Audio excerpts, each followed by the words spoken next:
তালা ভাঙলেই বিপ্লবী হওয়া যায় না, মন্তব্য এমপি মানসুরার। 10,000 অস্ত্র উদ্ধারে ডিসিদের কঠোর নির্দেশ স্বরাষ্ট্রমন্ত্রীর। যশোরে বিমানবন্দরে সাবিরা সুলতানা মুন্নিকে জাঁকজমক সংবর্ধনায় বরণ। যশোরে প্রভাবশালী স্বজনদের বিরুদ্ধে জমি ও কবর দখলের অভিযোগ এক নারীর। মহেশপুরে রাতের আধারে মাল্টা বাগান কেটে রাস্তা নির্মাণের অভিযোগ। গাইবান্ধায় দুদকের গণশুনানি উপলক্ষে সাংবাদিকদের সাথে মতবিনিময় সভা। রাতে নিখোঁজ গৃহবধূকে সকালে পাওয়া গেল গাছের মগডালে, কৌতূহলীদের ভিড়। দর্শক, শুনছিলেন সন্ধ্যার খবরের প্রধান প্রধান শিরোনাম, এবার বিস্তারিত। তার আগে আমাদের ইউটিউব চ্যানেল সাবস্ক্রাইব করুন এবং সব খবর পেতে ফেসবুক পেজ ফলো করে রাখার পাশাপাশি ওয়েবসাইট ভিজিট করুন।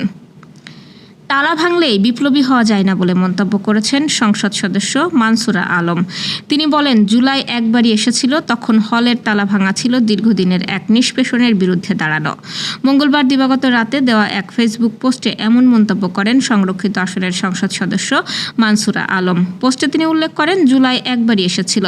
মেয়েদের হলের তালা ভেঙে আসা বাঁধ ভাঙা জোয়ারকে সাপোর্ট দিয়েছিল সারা দেশের মানুষ, কারণ সেটি ছিল দীর্ঘদিনের এক নিষ্পেষণের বিরুদ্ধে দাঁড়ানো। তবে পরবর্তী সময়ে একই ধরনের ঘটনা আর সেই প্রেক্ষাপট বহন করেনি বলে দাবি করেন তিনি। মানসুরার মতে, পরে যতবার হলের তালা ভেঙে বের হওয়ার ঘটনা ঘটেছে তার বেশিরভাগ নির্দিষ্ট রাজনৈতিক গোষ্ঠীর স্বার্থে ব্যবহৃত হয়েছে। তিনি আরও বলেন, তালা ভেঙে বের হলেই বিপ্লবী হওয়া যায় না, তা এই মেয়েদেরকে কেউ বুঝান। 2 দিন পরেই উপলব্ধি করবে যে তাদের ব্যবহার করা হয়েছিল। ঢাকা বিশ্ববিদ্যালয়ের অনেকেও করে সে উপলব্ধি এখন। নারীদের রাজনৈতিক অংশগ্রহণ নিয়েও মন্তব্য করেন এই এমপি। রাজনীতিতে মেয়েদের কেন অংশগ্রহণ নেই, কেন উল্লেখযোগ্য সংখ্যক নারী নমিনেশন পান না, সেই মাইন্ডসেট জানতে এই তালা ভাঙা পার্টিকে দেখতে হবে বলে মন্তব্য মনসুরা বলেন, তারা কি চায় নিজেও জানে না, কিন্তু আরেকজন কেন এম্পায়ার্ড হবে সেই আটকাতেই হবে। আর বরাবরের মতোই সেই গোষ্ঠীটা মেয়েদের রাজনৈতিক অংশগ্রহণ সংকুচিত করতে চায়, সেসব সংস্থারও টার্গেট হবে। বিগত সরকারের আমলে রাজনৈতিক বিবেচনায় ইস্যু করা প্রায় 10,000 লাইসেন্স করা আগ্নেয়াস্ত্র এখনও জমা পড়েনি। সেসব অস্ত্র দ্রুত উদ্ধার ও বাজেয়াপ্ত করার জন্য জেলা প্রশাসকদের কঠোর নির্দেশ দিয়েছেন স্বরাষ্ট্রমন্ত্রী সালাউদ্দিন আহমেদ।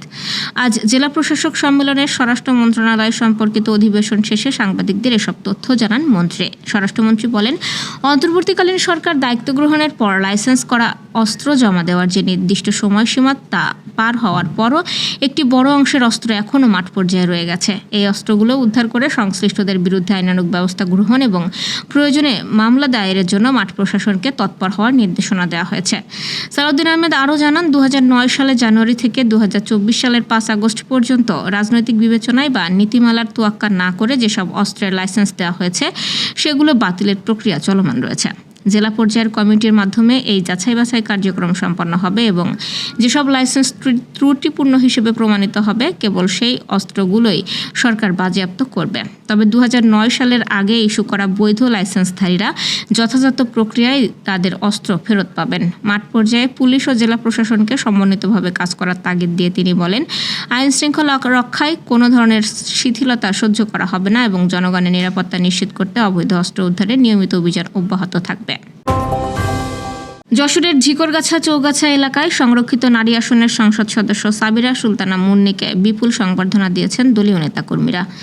আজ সকালে যশোর বিমানবন্দরে পৌঁছালে ফুলেল শুভেচ্ছায় তাকে বরণ করা হয়। এ সময় তিনি এলাকার উন্নয়নে কাজ করার অঙ্গীকার পুনর্ব্যক্ত করেন। পরে তিনি নেতাকর্মীদের নিয়ে বিভিন্ন প্রয়াত রাজনৈতিক নেতার কবর জিয়ারত ও দোয়া মাহফিলে অংশ নেন, যার মধ্যে ছিলেন তরিকুল ইসলাম সহ স্থানীয় নেতারা। এ সময় বিএনপির বিভিন্ন পর্যায়ের নেতাকর্মীরা উপস্থিত ছিলেন। নেতাকর্মীরা মোটরসাইকেল শোভাযাত্রা সহকারে যশোর বিমানবন্দর থেকে তাকে এলাকায় নিয়ে যান।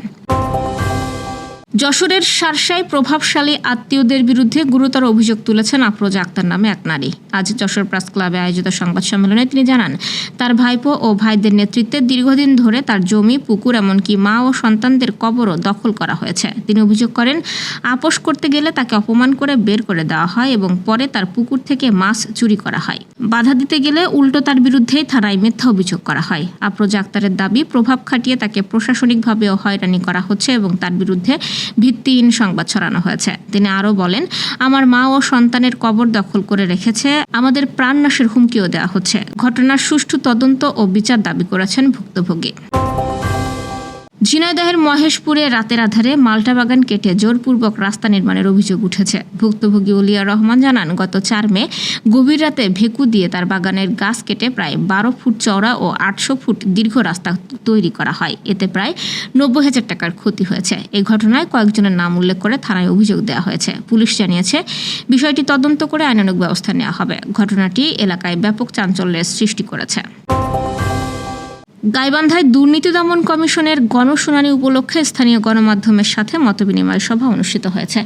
আজ বেলা 11টার দিকে জেলা প্রশাসক কার্যালয়ের সম্মেলন কক্ষে দুর্নীতি দমন কমিশন সমন্বিত রংপুর জেলা কার্যালয়ের আয়োজনে এবং গাইবান্ধা জেলা প্রশাসন ও দুর্নীতি প্রতিরোধ কমিটির সহযোগিতায় এই মতবিনিময় সভা অনুষ্ঠিত হয়। অতিরিক্ত জেলা প্রশাসক সার্বিক যাদব সরকারের সভাপতিত্বে মতবিনিময় সভায় উপস্থিত ছিলেন স্থানীয় বিভাগের উপপরিচালক মুশফিকুর রহমান, দুর্নীতি দমন কমিশন সমন্বিত রংপুর জেলা কার্যালয়ের উপপরিচালক শাওন মিয়া, গাইবান্ধা জেলা দুর্নীতি প্রতিরোধ কমিটির সভাপতি এম আব্দুল সালাম সহ প্রিন্ট ও ইলেকট্রনিক মিডিয়ার অর্ধশতাধিক গণমাধ্যম কর্মী। দুদকের পক্ষ থেকে জানানো হয়, আগামী 11 মে গাইবান্ধা জেলা ইনডোর স্টেডিয়ামে দুর্নীতি প্রতিরোধ বিষয়ক গণশুনানি অনুষ্ঠিত হবে। গণশুনানিতে ভুক্তভোগীরা যাতে অভিযোগ নিয়ে আসতে পারেন সেই ব্যাপারে সকলকে কাজ করতে হবে বলেও উল্লেখ করেন তারা। কুড়িগ্রামের উলিপুর উপজেলার গোড়াই আনন্দবাজার এলাকায় নিখোঁজের পরদিন এক গৃহবধূকে একটি তেঁতুল গাছের মগডাল থেকে উদ্ধার করা হয়েছে। গতকাল মঙ্গলবার রাতে নিখোঁজ হওয়ার পর আজ বুধবার সকালে স্থানীয় লোকজনের সহায়তায় তাকে উদ্ধার করে ফায়ার সার্ভিস। এই ঘটনায় এলাকায় চাঞ্চল্য তৈরি হয়েছে। ওই নারী উলিপুরের গোড়াই আনন্দবাজার এলাকার বাসিন্দা আবু সাইদের স্ত্রী। গতকাল রাত আনুমানিক 10টার দিকে তিনি নিখোঁজ হন। পরিবারের সদস্যরা বিভিন্ন স্থানে খোঁজাখুঁজি করেও তার সন্ধান পাননি। আজ সকালে পুকুরপাড়ের একটি লম্বা তেঁতুল গাছের মগডালে তাকে দেখতে পান এলাকাবাসী। প্রত্যক্ষদর্শীরা জানান, ওই নারী গাছের ডালে কখনো বসা কখনো শোয়া অবস্থায় ছিলেন। সেখানে বসে তাকে কিছু খেতে দেখা যায়। ঘটনাটি জানাজানি হলে পুকুরপাড়ে কৌতূহলী অনেক ভিড় জমান। খবর পেয়ে ফায়ার সার্ভিসের একটি দল ঘটনাস্থলে গিয়ে তাকে নিচে নামানোর চেষ্টা করে, কিন্তু শুরুতে তিনি সহযোগিতা করতে রাজি হননি এবং পানিতে লাফ দেওয়ারও হুমকি দেন। পরে ফায়ার সার্ভিসের সদস্যরা কৌশলে তাকে নিরাপদে নিচে নামিয়ে আনেন। উদ্ধারের পর ওই নারীর শারীরিক অবস্থা সম্পর্কে তাৎক্ষণিকভাবে বিস্তারিত জানা যায়নি। দর্শক, কে ছিল সন্ধ্যার আয়োজন। রাতের খবর দেখার আমন্ত্রণ রইল। এতক্ষণ সাথে থাকার জন্য ধন্যবাদ।